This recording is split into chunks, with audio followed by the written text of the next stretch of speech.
Desde sus inicios, la humanidad sufrió los embates de diversas enfermedades, diversas epidemias. Las familias tenían tantos hijos con la esperanza de que alguno sobreviviera a la más mortal de las enfermedades infantiles, la viruela. Esta enfermedad mataba a 1 de cada 7 niños en Europa.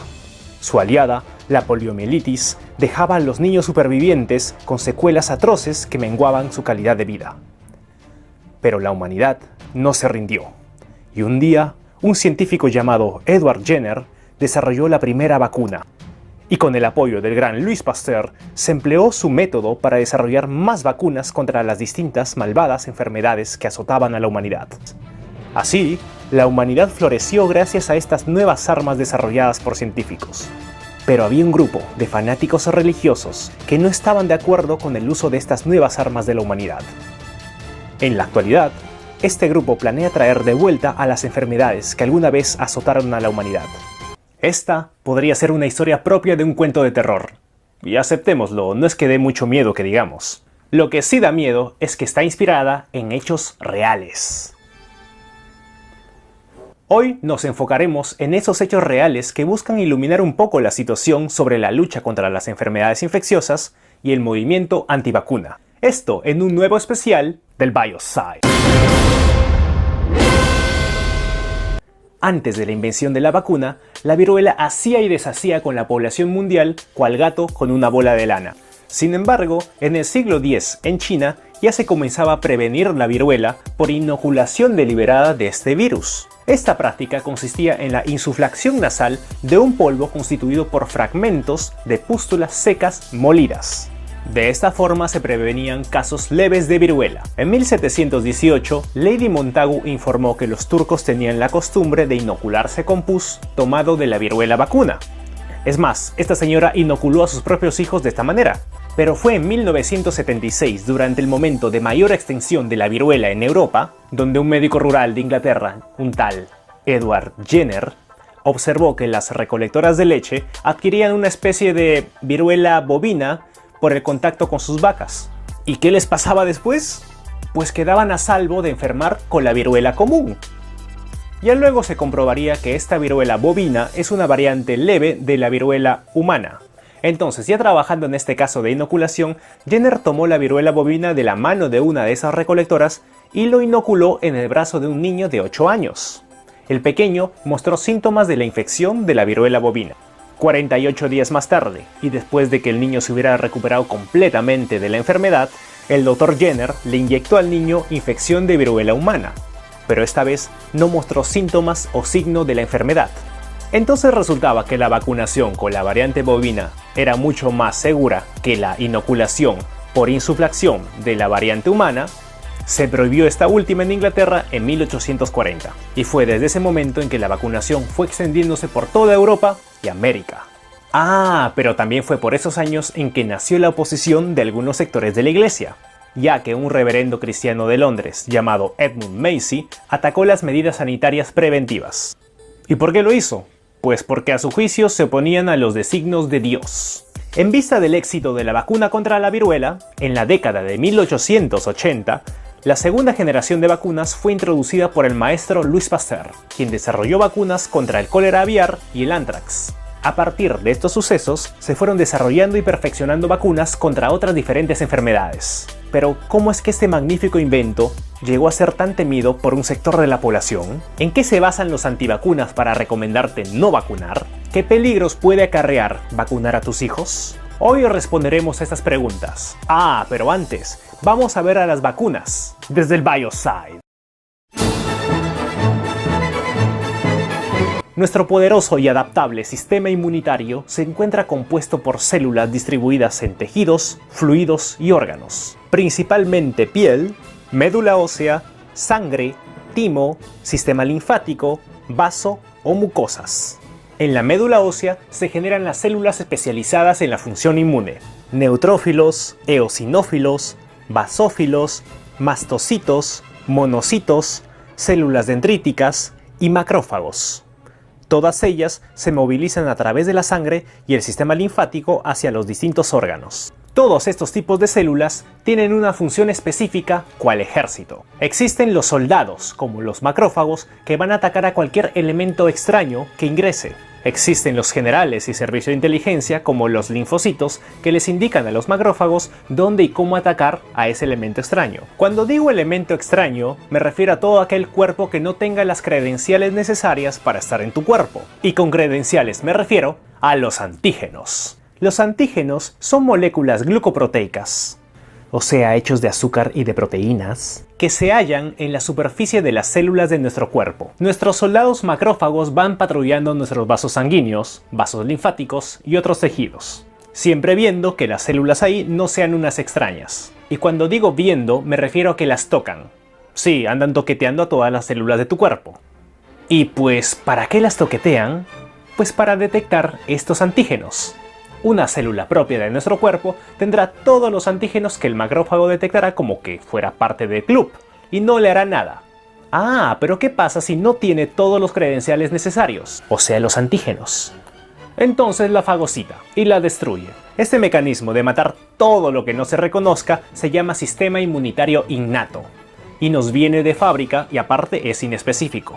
El sistema inmunitario innato puede detectar una amplia variedad de células dañadas, ya sea por quemaduras, radiación, virus, bacteria, parásito o cualquier otra agente, distinguiéndolas de las células o tejidos sanos del organismo que funcionan correctamente. Sin embargo, algunos microorganismos se adaptan y logran burlar las defensas de los macrófagos. Nos enfermamos, luchamos y si ganamos, o sea que no nos morimos, desarrollaremos el sistema inmunitario adquirido, el cual es adaptativo y es específico.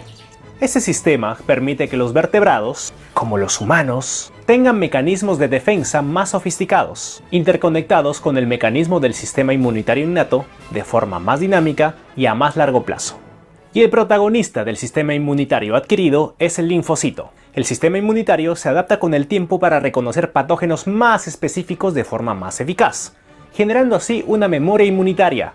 Esto significa que después de destruir a un patógeno nuevo, lo importante de esta tarea es que le pasa la información a los demás linfocitos para producir más y más anticuerpos específicos para ese patógeno. Estos anticuerpos de naturaleza glucoproteica estarán listos como minas esperando a que su patógeno ingrese de nuevo. Y cuando ese patógeno ingrese, los anticuerpos se pegarán a sus antígenos cual chicle en el cabello. Bueno, los que lo tengan. Cuando esos anticuerpos se pegan al patógeno, funcionan como un faro que le indica al soldado macrófago: ¡ya lo tengo! ¡Yo lo agarro y tú lo golpeas! De esta forma, este tipo de memoria inmunitaria, adaptada para luchar contra un nuevo patógeno, es la que proporciona una respuesta mejorada ante un eventual ataque de este mismo patógeno una siguiente vez. Y es este proceso de inmunidad adquirida la base de la vacunación, pues lo que se busca es que cada persona desarrolle anticuerpos para luchar contra un patógeno específico. Y ahora le regalo un mechero indestructible a quien me diga cómo funcionan las vacunas. Igual, el mechero indestructible lo puedes conseguir en nuestra tienda virtual en línea. Te dejo el link de la tienda acá abajo en la descripción. Ahora sí veamos cómo funcionan las vacunas. ¿Qué es lo que sucede con una vacuna? Primero te la inyectan en tus músculos. Ahí hay vasos sanguíneos y vasos linfáticos. En ese momento, nuestro sistema inmunitario reconoce los agentes de la vacuna como extraños, los destruye y luego los linfocitos desarrollan una serie de anticuerpos contra estos agentes. Así, tu cuerpo los recuerda. Así, cuando una versión realmente nociva de la inyección llega al organismo, el sistema inmunitario está preparado para responder. El cuerpo neutraliza al agente infeccioso antes de que pueda entrar siquiera en las células del organismo. Cuando digo neutraliza me refiero a que los mata. También reconoce a las células que hayan sido infectadas, antes de que la gente se pueda multiplicar siquiera en gran número. Tipos de vacunas. Las vacunas pueden estar compuestas de bacterias o virus que han sido criadas para tal fin, ya sea atenuándolos o inactivándolos. También pueden crearse a partir de las toxinas que producen estas bacterias o virus, o con alguna de las partes de ellos que sirven para que el cuerpo las identifique sin causarle daño. Así existen 4 principales tipos de vacunas. Las vivas atenuadas, que son microorganismos que han sido cultivados expresamente bajo condiciones en las cuales pierden o atenúan sus propiedades patógenas. Estas suelen provocar una respuesta inmunológica más duradera y son las más usuales en los adultos. En esta vacuna, el microorganismo, aunque está debilitado, no se encuentra inactivado y crea una ligera infección que es combatida de forma natural por el sistema inmune. El inconveniente es que al tener el agente patógeno vivo, puede provocar la enfermedad en personas inmunodeprimidas o con problemas de salud graves. Entre las vacunas de este tipo se encuentran las de la fiebre amarilla, sarampión, rubeola, paperas o varicela. Las vacunas inactivadas son microorganismos dañinos que han sido tratados con productos químicos o con calor, provocando la muerte del patógeno. Pero eso sí, manteniendo su estructura. Prácticamente lo que se inyecta son los cadáveres de los microorganismos, a diferencia del tipo anterior, que sí están vivos pero atenuados.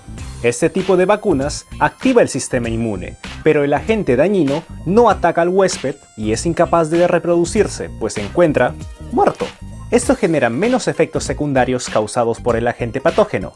La inmunidad generada de esta forma es de menor intensidad y dura menos tiempo, por lo que este tipo de vacuna requiere más dosis para refuerzo. Ejemplos de este tipo de vacuna son algunas de la gripe, la rabia o la hepatitis A.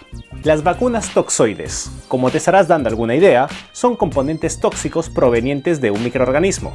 Esto, claro, es en los casos donde el componente es el que provoca la enfermedad y no el microorganismo. Otro tipo de vacunas son aquellas hechas de subunidades, recombinantes, polisacáridas y combinadas.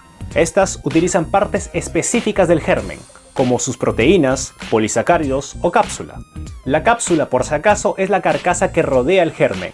Como estas vacunas solo utilizan partes específicas del germen, ofrecen una respuesta inmunitaria muy fuerte dirigida a partes claves del germen. También se pueden utilizar en prácticamente cualquier persona que las necesite, incluso en personas con sistemas inmunitarios debilitados o con problemas de salud a largo plazo. Normalmente estas vacunas necesitan dosis de refuerzo para tener protección continua contra las enfermedades. Entre las vacunas de este tipo están las de bacilo de Pfeiffer, hepatitis B o el virus del papiloma humano. Y ahora que sabemos todo esto, ¿de qué se queja una antivacuna? El argumento antivacuna. Muchos de los padres escépticos de las vacunas investigan mucho al respecto.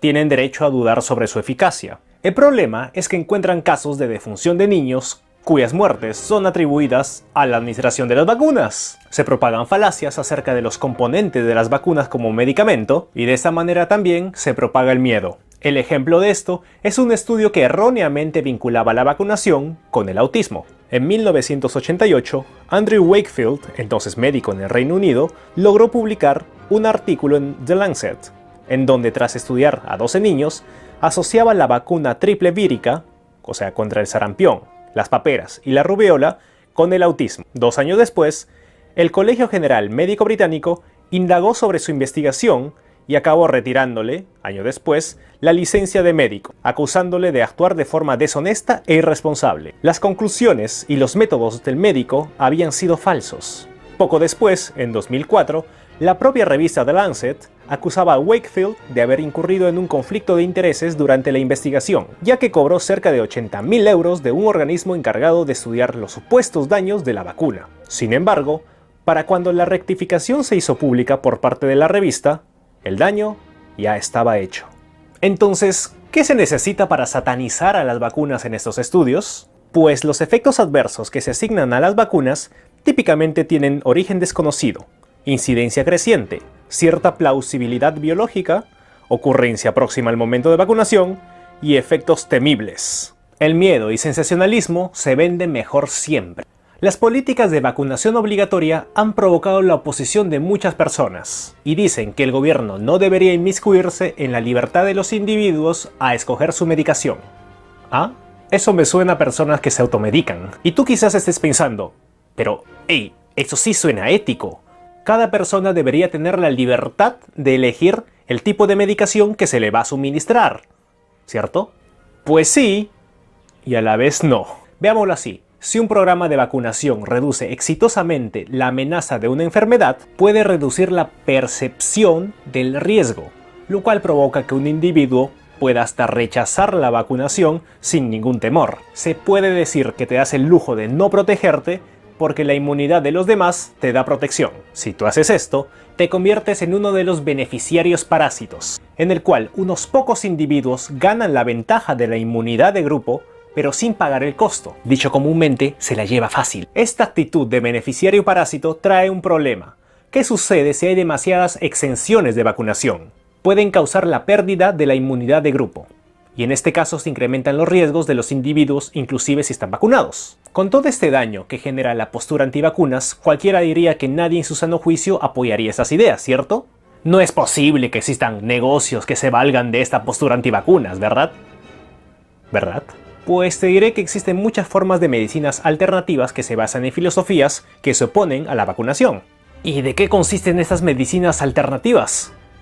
Eso será tema para otro video. Los críticos de las vacunas también acusan a las farmacéuticas de lucrar excesivamente con la salud y con los gobiernos. Además, han acusado a la industria de las vacunas de falsear la seguridad y efectividad de las vacunas, también ocultando y suprimiendo información e influyendo en las políticas sanitarias de los países para sacar mayor provecho. Verán, señores, en una república bananera donde la corrupción impera, pues se puede esperar cualquier cosa. Una organización con fines lucrativos siempre buscará tener ganancias. Pero ¿y la vacuna qué culpa tiene? Por cierto, es necesario decir que como todo medicamento, las vacunas son probadas y testeadas por muchos años y con los más altos estándares de seguridad. Si tienen patentes, estas duran entre 12 y 15 años, y luego de su vencimiento pueden ser fabricadas por otros laboratorios distintos al creador. ¿Y tú, qué opinas sobre las vacunas? ¿Ya te has topado con alguien del movimiento antivacunas? Cuéntanos tu experiencia en los comentarios aquí abajo. Si te gustó este video, regálanos tu jugoso like y suscríbete para recibir más contenido del Bioside. Visita nuestra tienda virtual en línea. Vendemos desde tiras de pH, balanzas analíticas y hasta hemocitómetros. Te dejamos el link en la descripción.